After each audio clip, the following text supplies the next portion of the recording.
الصلاۃ والسلام علیکہ یا رسول اللہ صلی اللہ علیہ وآلہ وسلم۔ السلام علیکم رحمۃ اللہ وبرکاتہ۔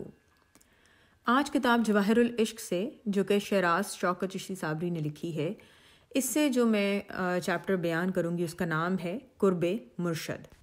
کسی بھی انسان کی شخصیت کی تعمیر میں قرب کو بہت اہمیت حاصل ہے۔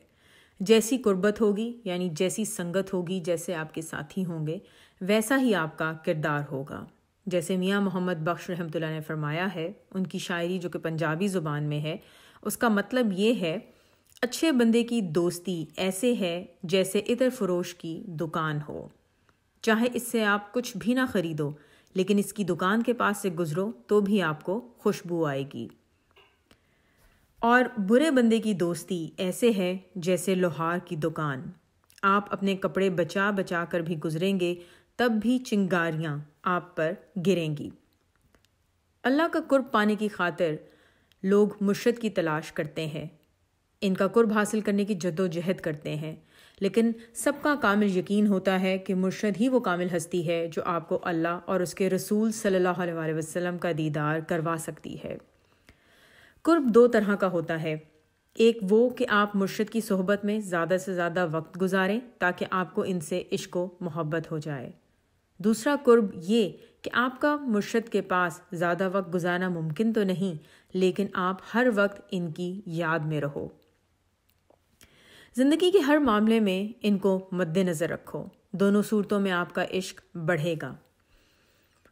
کیونکہ اگر صحابہ اکرام رضی اللہ عنہ کی زندگی کو دیکھا جائے تو آپ رضی اللہ عنہ ہر وقت حضور صلی اللہ علیہ وآلہ وسلم کے گرد دیوانوں کی طرح منڈلاتے رہتے تھے۔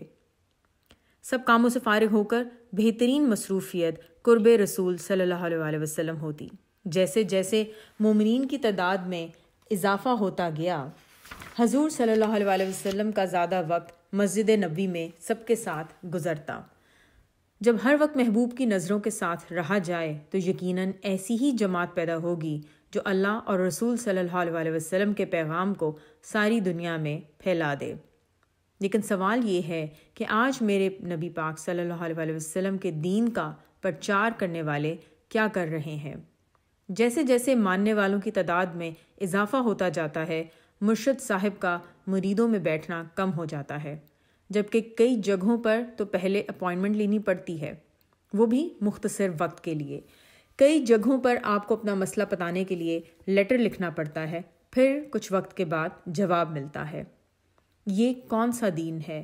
کیسی تعلیمات ہیں؟ کیا رسول صلی اللہ علیہ وآلہ وسلم یا چاروں خلفائے راشدین یا ان کے بعد آنے والی کسی نیک ہستی نے ایسا کیا؟ کیا نماز روزہ کی تلقین کرنا ضروری ہے یا ماننے والوں کے درمیان بیٹھ کر ان کی دستگیری کرنا ضروری ہے؟ قرآن پاک میں اللہ تعالیٰ نے ارشاد فرمایا ہے، آیت کا مطلب ہے: جب تم رسول صلی اللہ علیہ وآلہ وسلم کے گھر جاؤ تو وہاں سے جلدی اجازت لے کر نکل آیا کرو تاکہ تمہارا زیادہ بیٹھنا ناگوار نہ گزرے۔ جبکہ آج کل تو مرید ترستے ہیں کہ ایک ہی پل مل جائے ملاقات کا، لیکن مرشد کے پاس وقت ہی نہیں دینے کو۔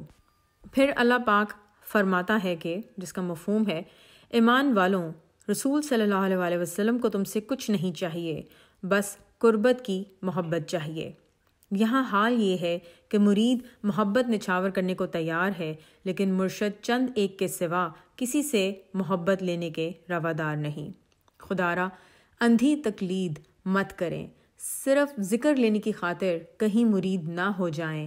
کم از کم یہ ضرور دیکھیں کہ جن کو اپنا آپ سونپنے جا رہے ہیں ان کا مریدین کے ساتھ سلوک کیسا ہے۔ ہر 14ویں کے چاند پہ دیدار دیتے ہیں یہ اپنا، یا نبی پاک صلی اللہ علیہ وآلہ وسلم کے طریقے کے مطابق سب پر یکساں کرم فرماتے ہیں۔ فیصلہ آپ کے اپنے ہاتھ میں ہے۔ السلام علیکم رحمۃ اللہ وبرکاتہ۔